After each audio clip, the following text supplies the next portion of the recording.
Tonight, we step away from the quiet coasts and into the heart of a rainy city. This is a story that begins not with a grand event, but with a quiet moment of unbearable recognition. It's the story of Evelyn, a woman who believed her life's greatest tragedy was a betrayal, only to discover it was the ultimate sacrifice. If you're listening all the way through, leave a 1 in the comments. Tell me what city you're in tonight. Now, let the rain and the city sounds fade, and let's begin.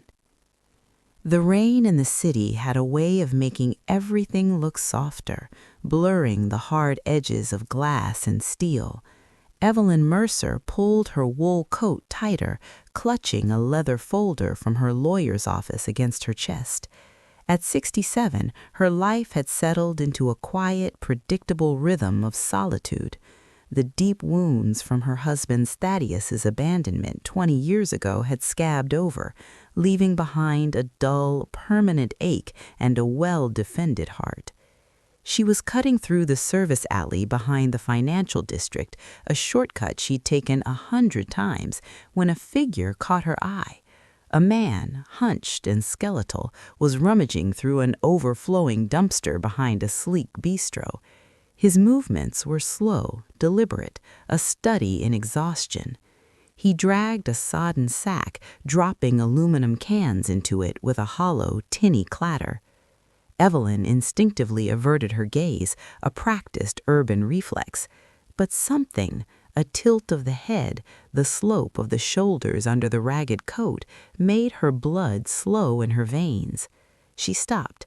The world narrowed to the mouth of that alley. The man straightened slightly, wiping his brow with a filthy sleeve. The profile was gaunt, bearded, etched with lines of hunger and exposure. But the line of his jaw, the way his hair, now matted and white, fell across his forehead. Thaddeus, her Thaddeus, the brilliant, passionate civil engineer, the man who had built bridges, who wore starched shirts and discussed stress tolerances and load-bearing dreams over dinner, the man who had vanished from their life 2 decades ago, leaving only a 3-word note that had shattered her world. It's for the best. Her heart didn't just stop, it seemed to drop through the pavement. The folder slipped from her numb fingers, hitting the wet asphalt with a soft slap. The sound made him turn. Time folded in on itself. For one fractured second, his eyes, still that impossible clear gray, though now sunken and haunted, met hers. Recognition was instant, volcanic, and utterly devastating. Shock, then raw, animal shame contorted his face. He flinched as if struck, stumbling back a step, his dirty hands coming up as if to ward her off. "Is that you?" Evelyn whispered. The voice that came out was not her own. It was the ghost of the 47-year-old woman she had been the day he left. He lowered his head, his entire body collapsing in on itself. "You shouldn't have seen me like this," he mumbled, the voice a dry rasp, unfamiliar yet achingly known. "Forget it. Go on your way." But her feet were rooted to the spot. Pride, bitterness, 2 decades of cultivated scorn, they evaporated in the acid rain of this reality. This wasn't the successful man who'd callously left her for a new life. This was a ghost, starving and broken. "Tell me," she said, her voice gaining strength, laced with a tremor she couldn't control.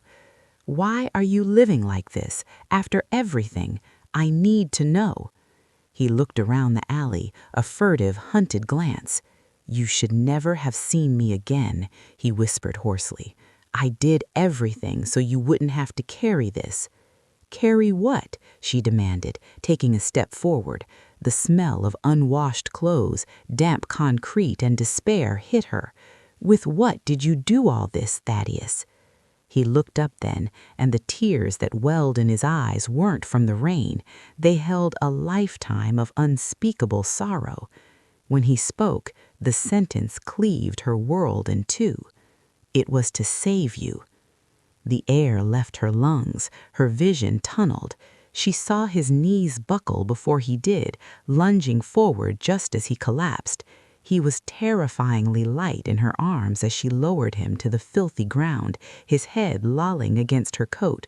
She screamed for help, her cries echoing off the brick walls. In the sterile, buzzing chaos of the emergency room, words swirled around Evelyn: severe dehydration, chronic malnutrition, signs of prolonged exposure. She sat on a hard plastic chair, numb, watching through a window as they worked on the skeletal form that had once been her husband. When he woke hours later in a curtained bay, his first words were, "Leave." "You never stop belonging to my history," she replied, her voice steady now, "and I'm not leaving until you tell me the truth." He turned his face to the wall, the silence more punishing than any confession. That night, she slept fitfully in a chair beside his gurney. Memories, once safely archived as tragedies, now felt suspicious. His sudden, unexplained anxiety in the months before he left, the late-night phone calls he'd end abruptly, the way he'd started checking the rearview mirror constantly. She thought it was stress from work. She had been so wrong. At dawn, his eyes opened. He looked at her with a depth of sadness that seemed to swallow the room. "Everything I lost," he said, each word a struggle. "I lost so that you would stay alive, and even so, you hated me." A terrible cracking sound escaped her, a sob held back for 20 years. "I didn't know anything. I thought you had betrayed me."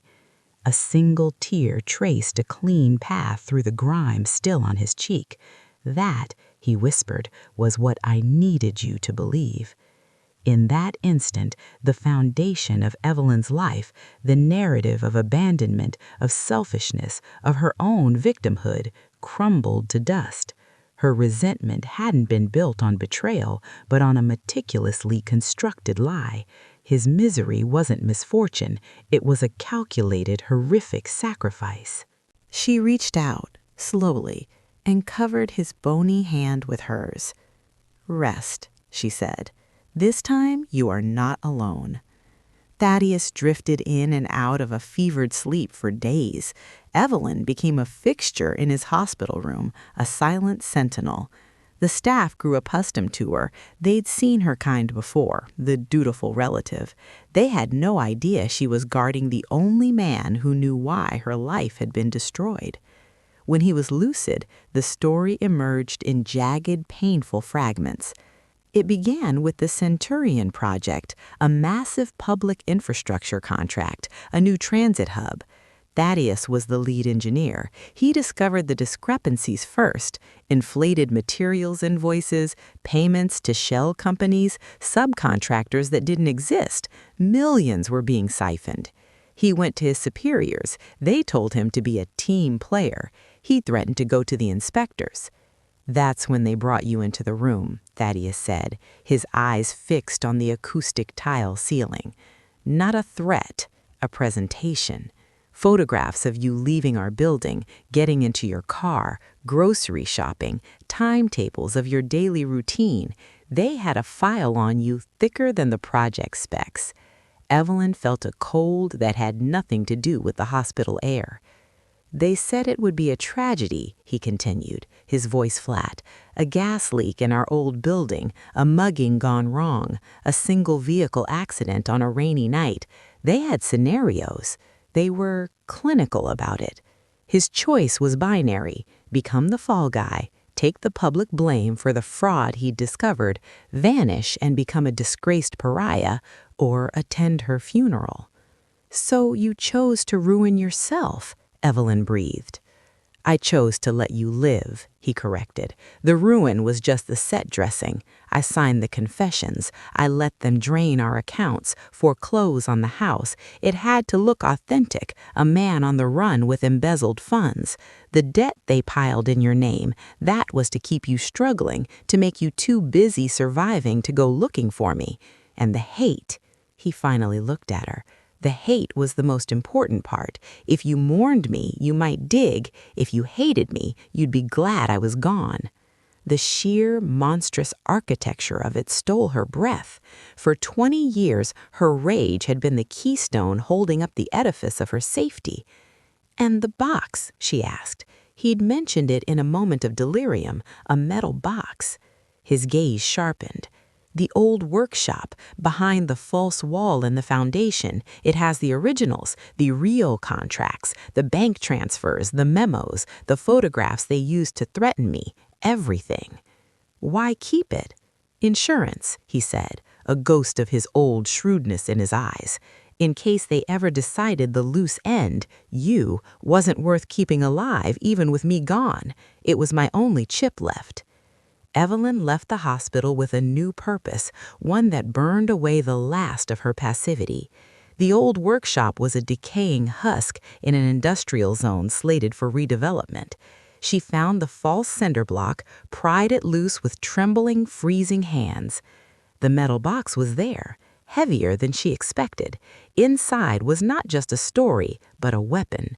Folders of documents, USB drives, grainy photos of handshakes between her husband and men whose faces were on the business section society pages. One name stood out, repeated on letterhead, contracts, and a scribbled note: Alistair Vance, CEO of Vance Holdings, philanthropist, political kingmaker.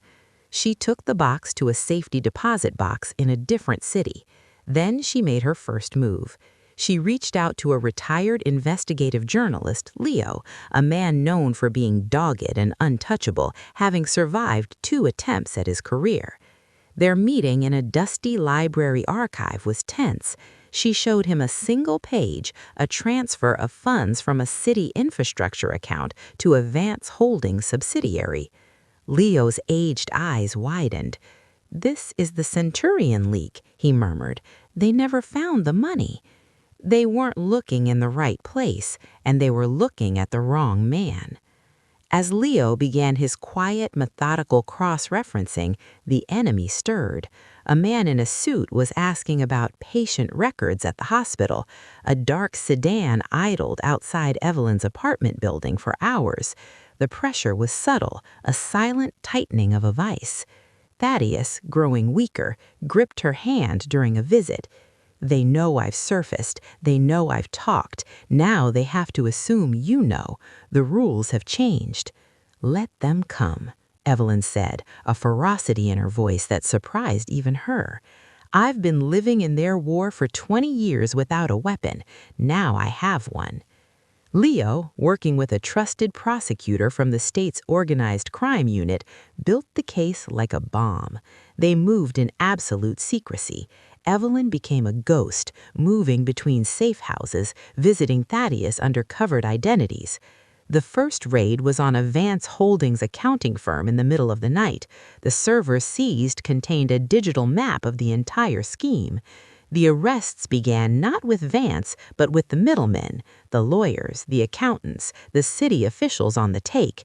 They flipped one by one, offering testimony in exchange for leniency. The story hit the news like a detonation. Centurion Project, a 20-year fraud uncovered. The public was captivated. The scandal toppled a deputy mayor, a city comptroller, 3 prominent businessmen. Alistair Vance, from his penthouse, remained publicly silent, privately furious. His empire was under siege, and the source was a homeless man and his discarded wife. The final blow came from within. Vance's own head of security, fearing a life sentence, provided the master ledger and the insurance file, the one that contained the threats against Thaddeus and the surveillance photos of Evelyn. It was the undeniable link.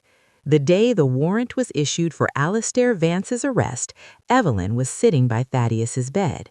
He was fading in and out, his body exhausted from the long fight. "It's done," she whispered, leaning close. "They're taking him in. Your name, it's being cleared on every news channel.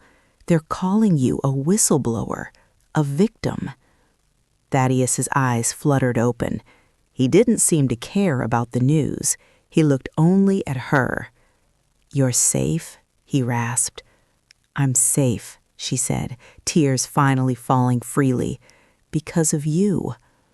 A faint, peaceful smile touched his cracked lips. Then it was worth it. He squeezed her hand with a last surprising strength. "My Evelyn, forgive me for the lie." "There's nothing to forgive," she wept. "Nothing." He closed his eyes, and a few hours later, as the sun set, casting long golden shadows through the hospital room, Thaddeus Mercer, the disgraced engineer, the homeless ghost, the man who traded his life for hers, quietly stopped breathing. He died a free man. The funeral was small. Evelyn buried him next to his parents. The headstone read simply, "Thaddeus Mercer, beloved, a man who bore the weight." The state issued a formal exoneration and a public apology. Financial restitution followed, a sum that couldn't replace 2 decades, but could ensure comfort.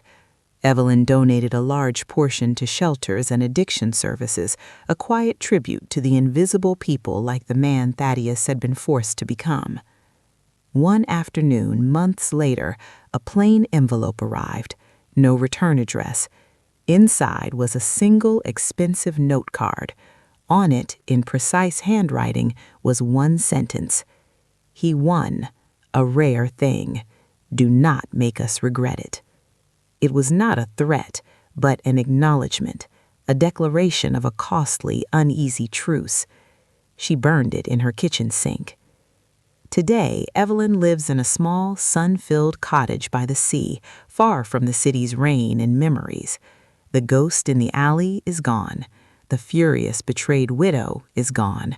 What remains is a woman who knows the precise, terrible cost of her breath and who chooses every single day to make that breath count. She tends a garden. She volunteers at a library. She is, for the first time since she was a young bride, truly at peace.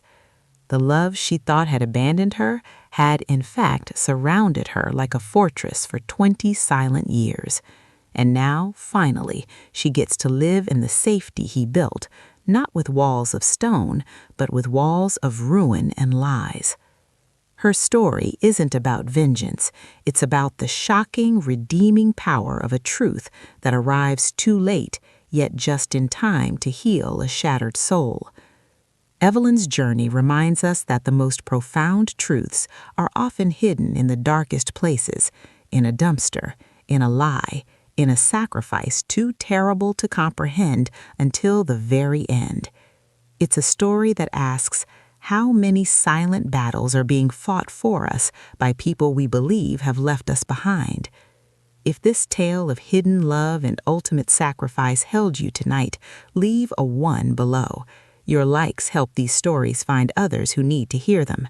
For more journeys into the heart of human resilience, you'll find 2 powerful stories on your screen. Subscribe for your nightly passage into peace. Thank you for listening. Wherever you are, may you find peace in your truth, and may your night be as deep and calm as the ocean. Good night.